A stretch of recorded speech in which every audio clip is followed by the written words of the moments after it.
Here we're just going to go over the simple task of getting your printer to print an image. First, we're going to bring an image into Garment Creator. You can either go to File right here and click Open and look for an image on your computer, or you can just go into your file browser and then drag and drop an image in. Once the image is in, you also want to go through these settings. So the presets that are listed above, we usually just recommend going with the top 3 options. So black shirts, you're going to use just for black garments. When you utilize this preset, any part of an image that has black in it, it will omit. Light color garment, we recommend using with just white shirts.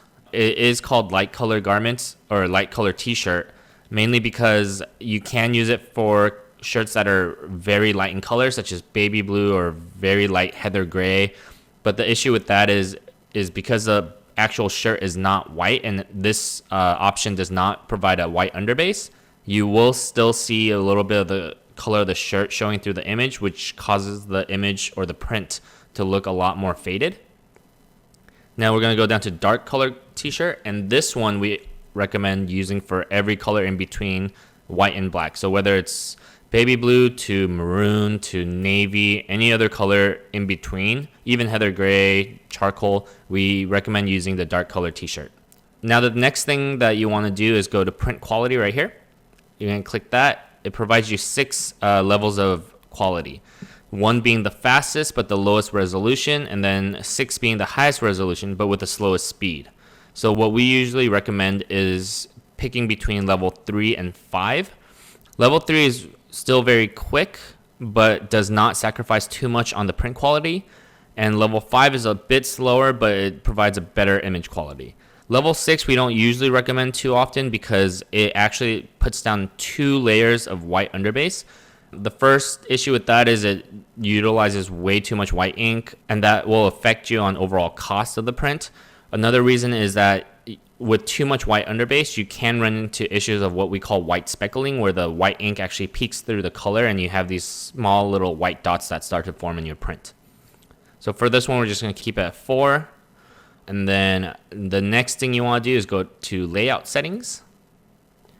And then here you can actually control where the print will go on the platen and also how big the graphic will be. Don't pay too much attention to this image of the shirt that's implemented here. That's just for a reference, just to tell you that you're printing on a shirt. This blue square that is right here is what you really want to pay attention to, because that's going to be your platen. So the top of this blue box is actually facing towards you. So just keep that in mind when you're loading the shirt on. You want the collar placed on the side of the platen that's facing towards you. Now you can easily click the image, drag it around, place it wherever you want. What we like to do usually is utilize these tools on the right side right here. So you can go to top center, or you can go center. Usually you go top center. Here you get to decide what size platen you have installed on your printer. Your printer comes standard with the medium platen, which is the 14 by 16 inch platen. So we'll keep it right there. Positioning, you don't have to do it too often, but if you want to, let's say, drop this image 1 inch instead of dragging it, you can highlight vertical and click 1 inch, enter, and it'll drop it down 1 inch. But for this, we're just going to keep it at top center. The width, it's at 11.25 inches. Normally for a standard size tee, which ranges between maybe like a size medium to a size XL, on average, the chest graphic will go about 10 inches wide and the back graphic will go about 11 inches wide.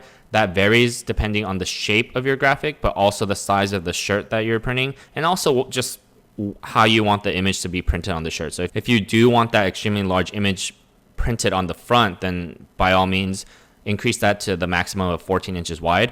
But here, for our example, we're going to go 10 inches wide. It automatically will shrink that down. Now you can go to scale and you can go, let's say 50.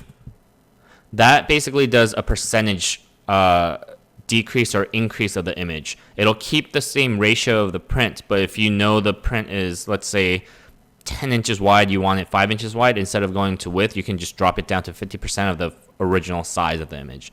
But instead of doing that, we're going to keep it here, and we're just going to adjust this. This button right here will allow you to stretch the image to the maximum width of the platen. So if you click that, it'll get as big as possible. So because it hits the maximum width before the height, it leaves you that little 2-inch space on the bottom, but it fills up the entire width of the platen. Let me bring this back to 10 inches.